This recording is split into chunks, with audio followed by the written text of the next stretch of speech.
ثم الرضا عن أبي بكر وعن عمر وعن علي وعن عثمان ذي الكرم.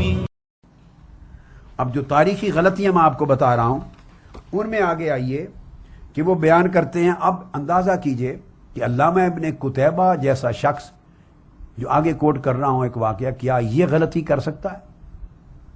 یہ کسی جاہل نے کام کیا ہے جس کے پاس تاریخ کے معلومات میں بھی کمزوری تھی. الامامہ و سیاسہ میں جو درج ہے، ابو العباس ایک اور شخص تھا اور صفا اور شخص تھا.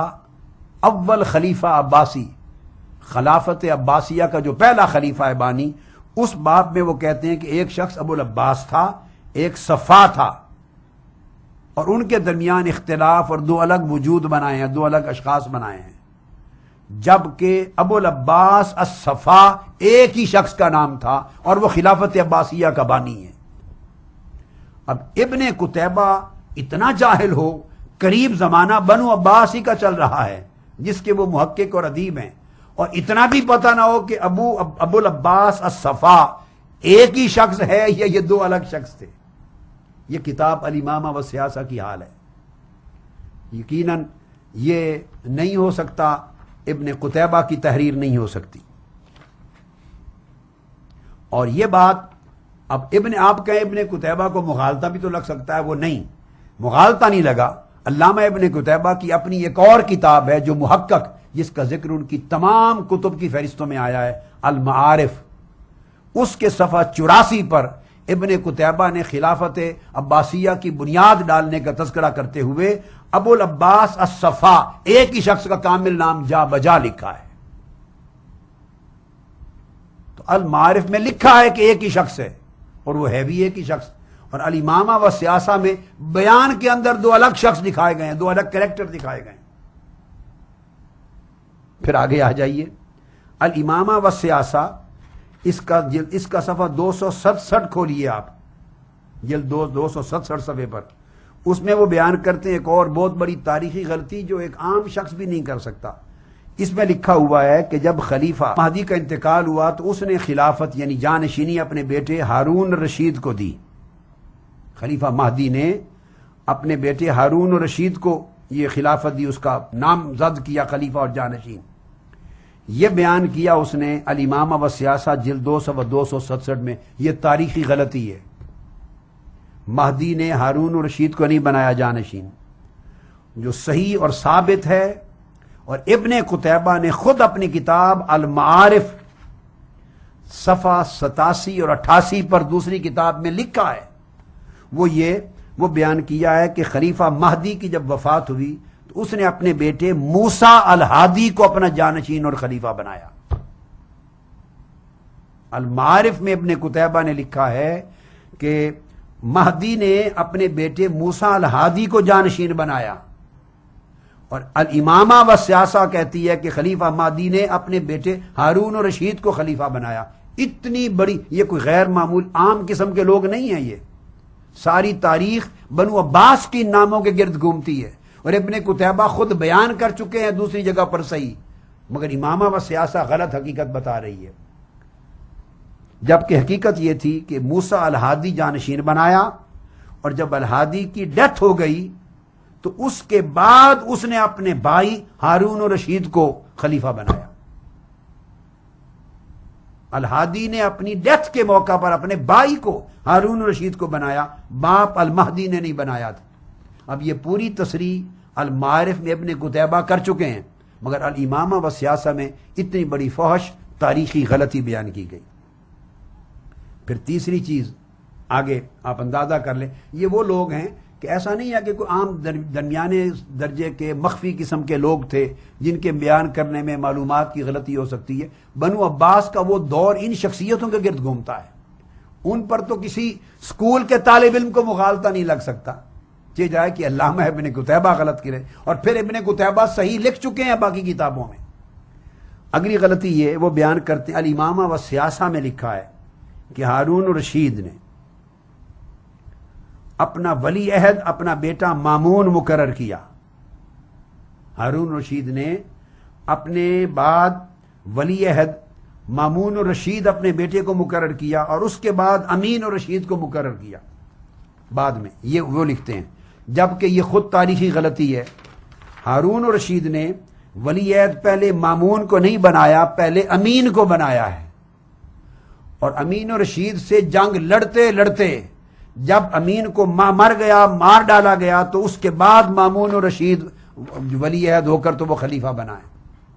تو یہ الٹ لکھا ہے، اور یہ پوری حقیقت جو واقعہ ہے صحیح، وہ علامہ ابن قتیبہ خود اپنی کتاب میں بیان کر چکے ہیں، المعارف صفحہ 88 میں، الامامہ جلد 2 صفحہ 218 میں غلط بیان ہے، الٹ کر دیا ہے، اور صحیح جو اصل کتاب ہے المعارف، اس میں ابن قتیبہ بیان کر چکے ہیں صحیح بات۔ اب وہ خود مصنف ایک جگہ صحیح واقعات بیان کر رہا ہے، اور دوسری کتاب میں جو معروف ہے اس میں بے درجنوں حساب سے بڑی بڑی اہم تاریخی فوج غلطیاں کرے، یہ بات سمجھ میں نہیں آ سکتی کسی کی۔ پھر اسی طرح آگے مامون اور امین الرشید کی آپس میں جو ڈیتھ ہے اس کے اندر بھی 5-6 سال 2 مختلف کتابوں میں حوالے غلط دے دی ہے، وہ بھی ثابت کرتا ہے کہ یہ ابن قتیبہ کی کہی ہوئی بات نہیں ہے۔ پھر ایک اور چیز بڑی اہم ہے کہ الامامہ والسیاسہ میں وہ بیان کرتا ہے ایک مقام پر کوئی واقعہ، اور وہ کہتے ہیں کہ میں دمشق میں تھا، پہلے میں نے مصر کی بات کی کہ میں نے فلاں سے مصر میں سماع کیا، جبکہ ابن قتیبہ زندگی بھر مصر نہیں گئے۔ اب الامامہ والسیاسہ کے ایک اور مقام پر وہ بیان کرتے ہیں کہ میں، میری مؤلف کے طور پہ بیان کرتا ہے مؤلف خود کہ میں دمشق میں تھا، جبکہ ابن قتیبہ پوری زندگی بغداد سے سوائے دیناور کے کسی اور شہر زندگی میں گیا ہی نہیں ہے، دمشق بھی نہیں گیا وہ، اور کتاب میں لکھا ہوا میں دمشق میں تھا، آگے واقعہ کوٹ کرتا ہے۔ لگتا ہے کہ لکھنے والا دروغ گو حافظہ نہ باشد، لکھنے والا ممکن ہے شام اور دمشق کا رہنے والا ہو، تو وہ بے دھیانی میں اپنا لکھ گیا، جیسے وہ مصر مشہور ہے کوئی چور تھا، جب لوگ اکٹھے کر لیے چور کو پکڑا جائے تو وہ بھی شامل ہو گیا کہ ہاں چور کو پکڑا جائے، ہر کوئی اپنے اپنا قیاس اور اپنا اپنا قیافہ اور گمان بتانے لگا، تو وہ بھی بولا، اس نے کہا لگتا ہے کہ چور اس طرح ساری گانٹ اٹھا کے نکلا ہے، اور یہاں سے نکلتا نکلتا آگے کہیں چھت یا دیوار کراس کر کے گرنے لگا، تو قیافہ یہ بتاتا ہے کہ شاید گھر والے جاگ پڑے ہیں، جب گھر والے اچانک جاگ پڑے تو پھر گانٹ میں نے ادھر پھینک دی اور خود میں نے ادھر چھلانگ لگا دی، گانٹ ادھر پھینک دی اور میں نے ادھر چھلانگ لگا دی۔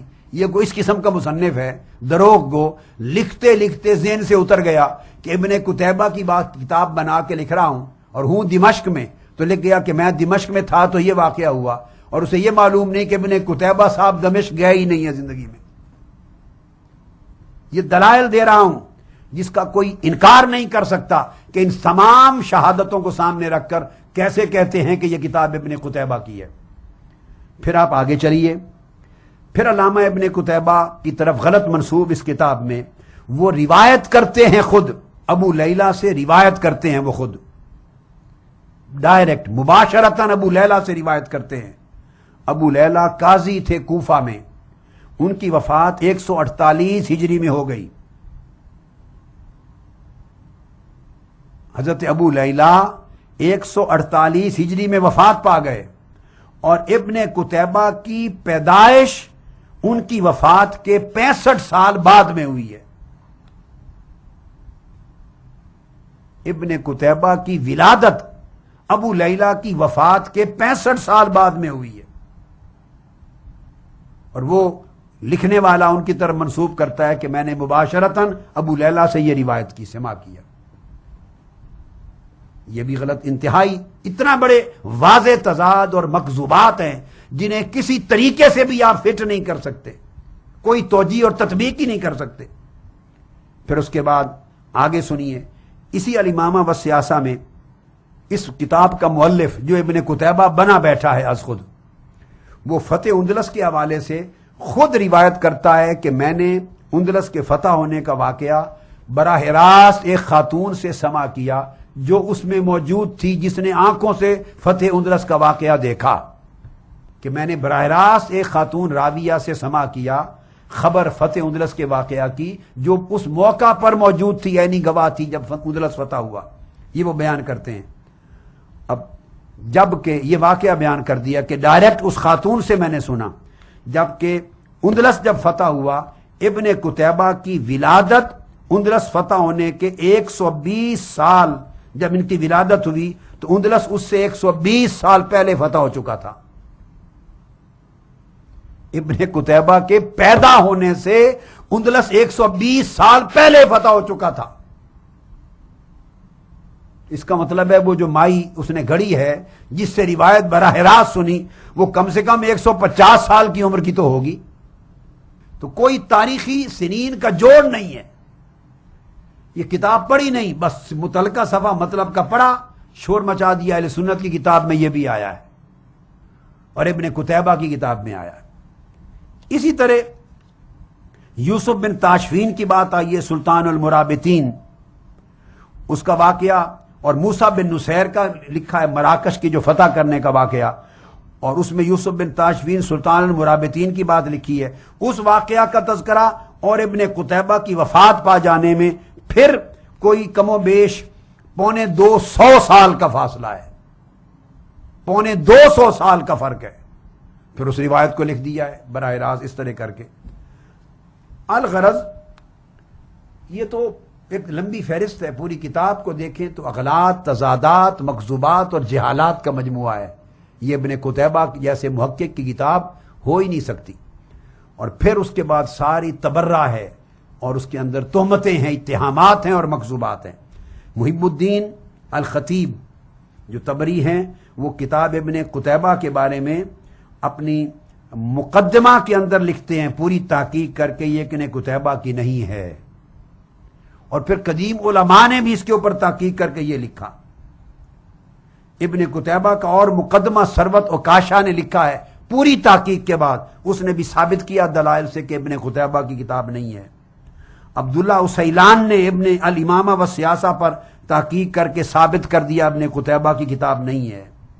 عبد الحمید اویس نے اس کے اوپر تحقیق کی ہے، یہ قدیم اور جدید سارے کوٹ کر رہا ہوں، ثابت کیا کہ ابن قتیبہ کی کتاب نہیں ہے۔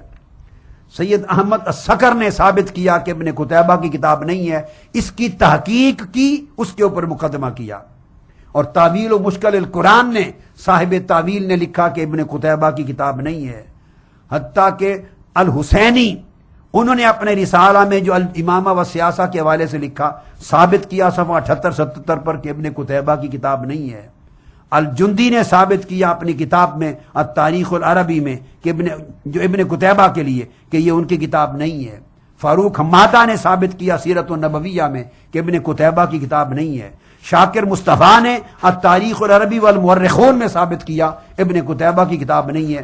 الغرض اگر ایک فہرست میں گنوانے بیٹھ جاؤں تو شاید 100 سے متجاوز کر جائیں، قدما سے لے کر معاصرین تک، کہ یہ چیز الگ تحقیق ثابت ہو چکی ہے کہ اس کی نسبت ٹوٹلی موضوع ہے، ابن قتیبہ کی تصنیفات میں سے اس کا وجود نہیں۔